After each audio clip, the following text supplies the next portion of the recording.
5 years. Yeah. That's apparently all it might take. Eric Schmidt said this, for AI to just, fundamentally reshape our world. It's an incredible pace, isn't it? It really is. And facing that kind of, acceleration, the question isn't just about, keeping up. It's more about how we as leaders can actually steer the ship strategically. Exactly. And that leads us right into today's deep dive.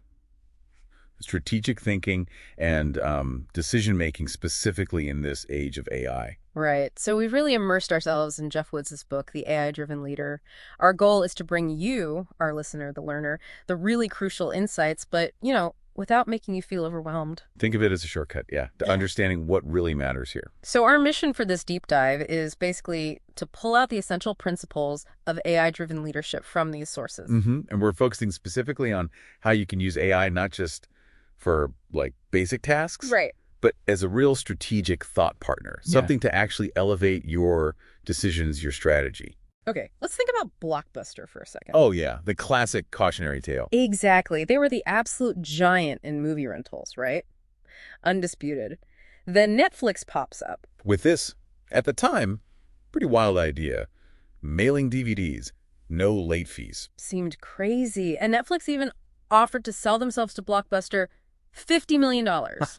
Peanuts, Yeah. looking back. Okay. And Blockbuster basically laughed them out of the room. A big no thanks. Wow.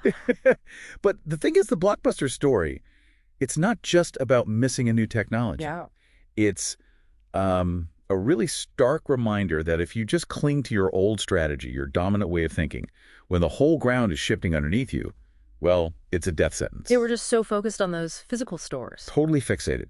They completely missed or maybe underestimated two huge things. Yeah. That growing demand for convenience, just making life easier for people. And the potential of streaming, which, was early days, but the signs were there. Right. They did eventually try to catch up, didn't they? Poured money into online stuff. They did, but it was way too late. The game was already over.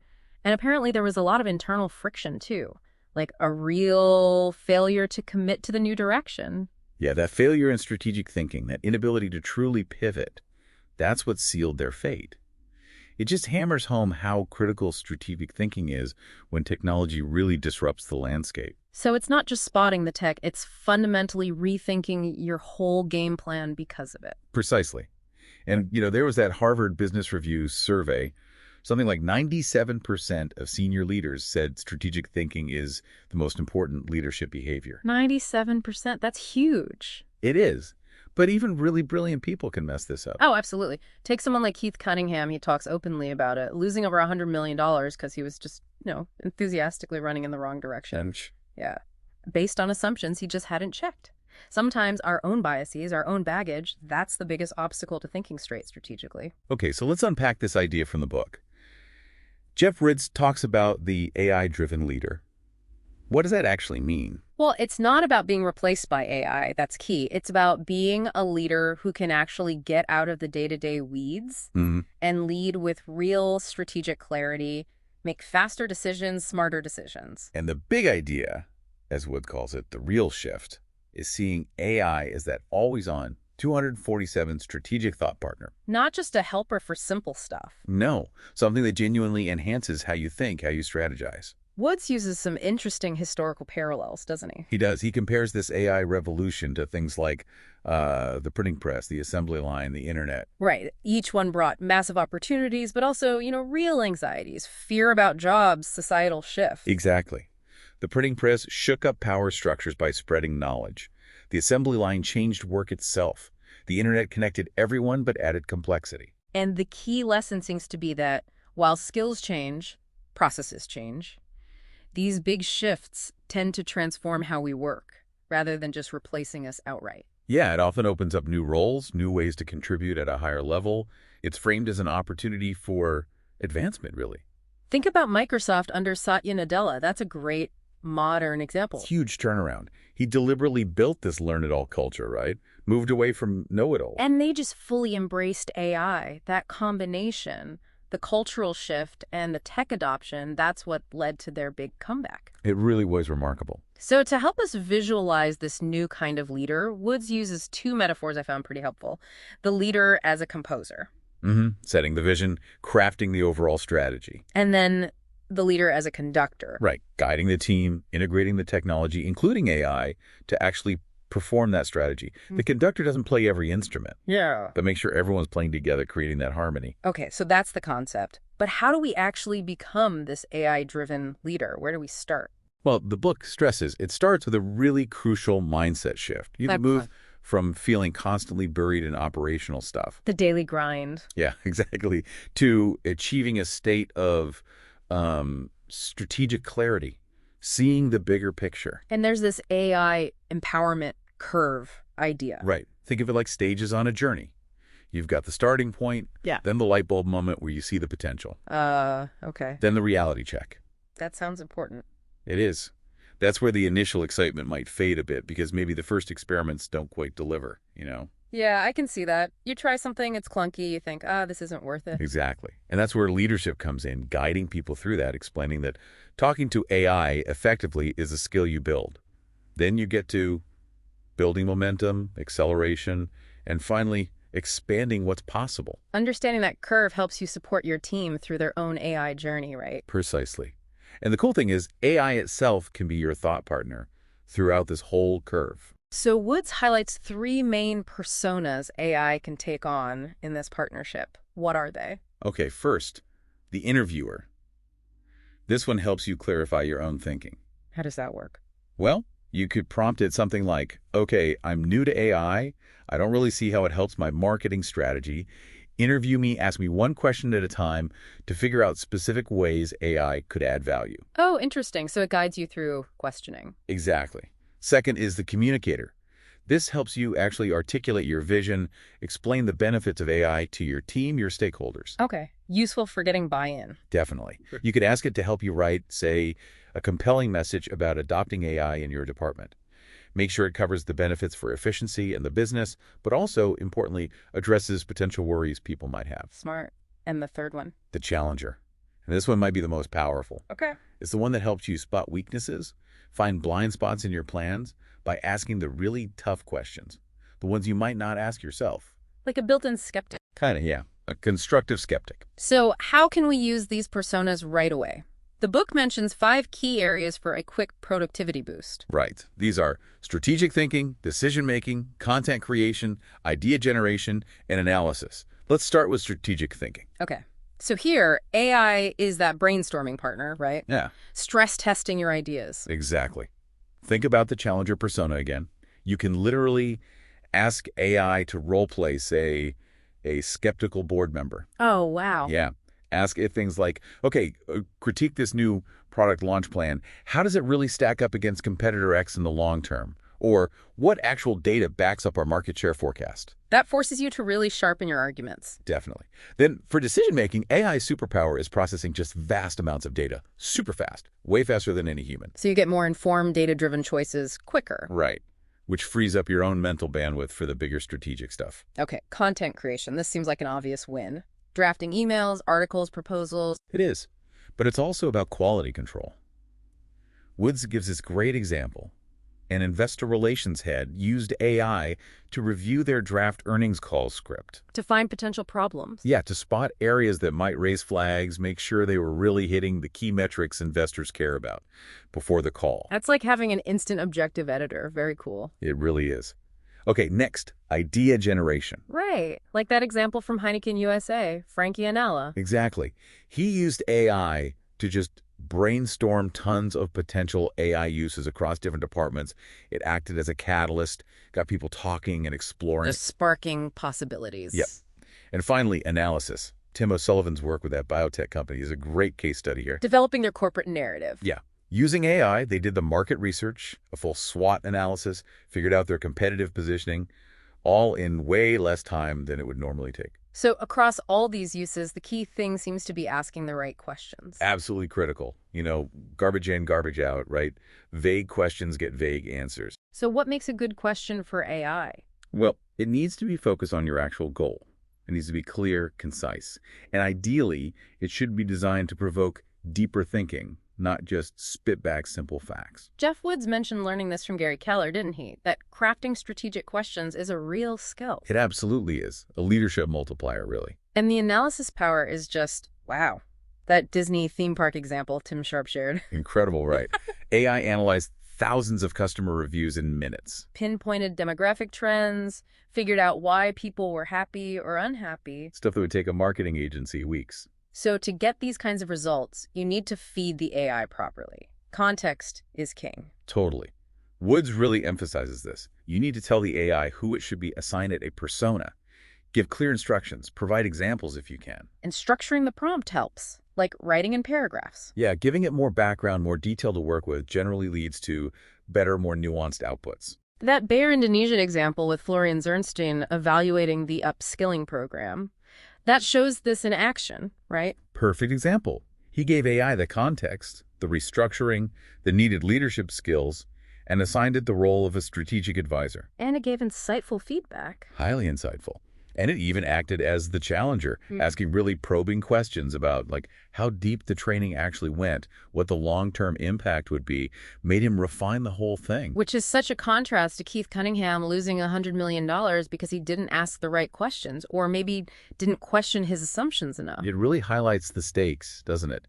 The quality of our questions, even the ones we forget to ask, has real-world impact. Which brings us nicely to biases and assumptions in leadership. Yeah, these are the hidden roadblocks, aren't they? Those unconscious filters that just mess with clear strategic thinking. Woods lists a few common ones. Narrowing perspectives, reinforcing the status quo. The sunk cost fallacy, that's a big one. Throwing good money after bad just because you've already invested so much. And anchoring bias, getting stuck on the first piece of info you hear. Right. And don't forget confirmation bias. Ah, yeah, the echo chamber effect, where you only listen to stuff that agrees with you. Or selective hearing, just tuning out data that contradicts what you already believe. Ron Johnson's time at JCPenney is often cited as a case where unchecked assumptions really derailed strategy. So how can AI help us fight these biases? We can't just switch them off. No, but AI can act as a counterweight. It can be your devil's advocate. Literally ask it to argue against your plan. Yep, prompt it. Review the strategic plan as a devil's advocate. Identify potential weaknesses and any assumptions I haven't explicitly stated. That could be uncomfortable, but really valuable. Definitely. AI is also great for facilitating premortems. Where you imagine failure before you start. Exactly. Work backward to figure out what could go wrong. And postmortems, too, analyzing past projects to learn lessons. That anecdote about the company using AI to prep for tough board meetings? Yeah, anticipating the hard questions, having solid answers ready. That's using AI smartly to mitigate risk and challenge your own thinking. Okay, let's shift gears slightly. Building an entire AI-driven organization, what does that involve? Well, the core idea is embedding that strategic clarity year-round. It's not just an annual retreat thing. It has to be continuous, like Wyatt Graves' story. Perfect example. He consistently used AI as a sounding board, which helped him make that huge pivot from flipping houses to multifamily real estate. And saw a 100x revenue increase. Wow. Yeah, it shows the power of sustained strategic thinking, amplified by AI. And Woods asks that tough question. Are you really committed? Is strategic thinking a genuine priority or just something you pay lip service to? It requires active, ongoing effort. And there are common problems that get in the way. Like what? Well, one is just not thinking big enough, letting your current reality limit your vision. So the solution is? Expand who you believe you and your organization can become. Set those really ambitious stretch goals, like aiming for $850 million and realizing you could aim for $1 billion in cash flow. Okay, what else trips people up? Losing sight of the bigger picture, just getting sucked into the daily whirlwinds. The operational treadmill. Exactly. The fix there is regular strategic reviews. Wood suggests quarterly focusing specifically on strategy, execution, people, and technology, asking those tough alignment questions consistently. And there's a framework for making strategic decisions. Yes, a 7-step strategic decision-making framework. It goes: clarify the objective, map stakeholders, gather and analyze information, identify solutions and alternatives, evaluate risks, Sounds thorough. then decide and plan implementation, and finally, deliver results. And throughout, the emphasis is on challenging those assumptions and really digging into the risks. And it's crucial to handle short-term pressures without ditching the long-term plan, right? Back to Blockbuster. Absolutely. That temptation to sacrifice long-term strategy for immediate quarterly results is so strong. McKinsey found loads of execs admit to delaying important long-term projects because of earnings pressure. So dangerous. So what does a good strategic thinker look like? Woods lists 5 characteristics. Right. They have a long-term perspective, they focus on the big picture, they prioritize effectively. Because strategy without communication is just plans on paper. Exactly. They think critically and act on data. And, crucially, they're adaptable and embrace change. Like Gary Keller's question, what business could put us out of business? How do we build it first? That's the mindset. Proactive adaptability. And AI can help here too. Definitely. You can ask AI to check if your short-term actions actually line up with your long-term vision, or even get it to simulate a board member's perspective on your strategy, find the holes. Okay, let's talk about amplifying the team. 10x the impact of every employee. Sounds ambitious. It is, but the idea is practical. Focus on the critical 20% of their role, the stuff that drives 80% of the results. Not the giant laundry list of tasks. No. Pinpoint those high-impact priorities. Then, supercharge those efforts with AI tools. Streamline or ditch the low-value tasks, and set new, higher-performance standards that reflect this AI leverage. It's about focusing energy where it matters most. AI can even help identify someone's key strengths and that vital 20% of their work. Yeah, you can use prompts for that. It helps tailor development and focus. And getting rid of the low-value stuff. Elon Musk's 5 steps come in here. Right. Question everything. Delete unnecessary steps or tasks. Simplify what's left. Accelerate the process. And then automate. The key is questioning and deleting before you try to speed things up or automate. Exactly. Don't automate a process that shouldn't exist in the first place. And how do we boost the team's thinking leverage? Wood suggests 3 things. Ask more, give less, basically. Coach, don't just direct. Let them figure things out. Empower them. Right. Second, explain why, give the context, the rationale.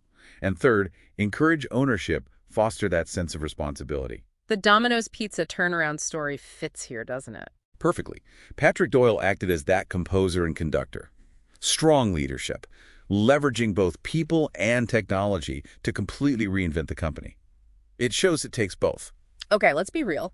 Adopting AI isn't always smooth sailing. What are the common roadblocks? Yeah, Woods addresses several. First, just lack of time for strategic thinking.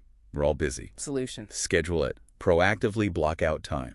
Treat it like any other critical meeting. Okay, another. Feeling like you're navigating AI alone, Yeah. it can feel isolating. So? Join communities. Learn from others. Like the AI-driven leadership collective he mentions. Don't reinvent the wheel. Makes sense. What about technical skills? Maybe you don't have AI experts in-house. Common issue. Limited internal technical talent. The advice is to network, maybe bring in consultants strategically, and definitely invest in learning for your existing team. And that connects to the last one, the skill gap. Yep.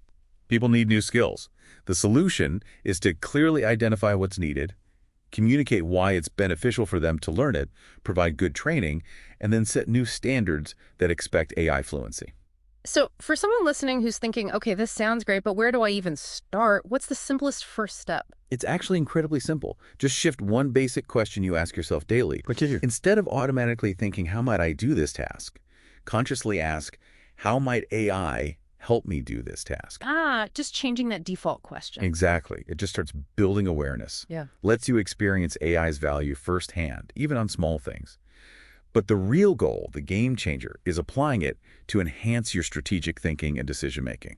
That's where the big leverage is, way beyond just, writing emails faster. Right. So wrapping things up, AI is clearly this incredibly powerful tool. It can seriously boost strategic thinking, leadership effectiveness. Huge potential. But it needs that mindset shift. It needs a real commitment to asking better, smarter questions. And remembering who's in charge, you're the thought leader. And AI is the thought partner. It augments you. It doesn't replace you. So the call to action for you, the listener, is really to start experimenting. Try out some of the use cases, play with the prompts we talked about. Yeah, get your hands dirty. That's the only way to really get it. And as you think about all this, maybe reflect on that final question from the book. Who can you become as an AI-driven leader? It's a great question. Because while what you do might change, who you are as a leader, your core values, they remain. This is really about unlocking more of your potential in this new era. And if you want to dive deeper, remember the resources. Jeff Woods' book, The AI-Driven Leader, aleadership.com, has the AI Thought Partner, the podcast, the collective community. Lots to explore. Absolutely. Look, this is just the start of a really exciting journey. Stay curious, embrace the possibilities. And you'll figure out how to thrive as an AI-driven leader in this very rapidly changing world.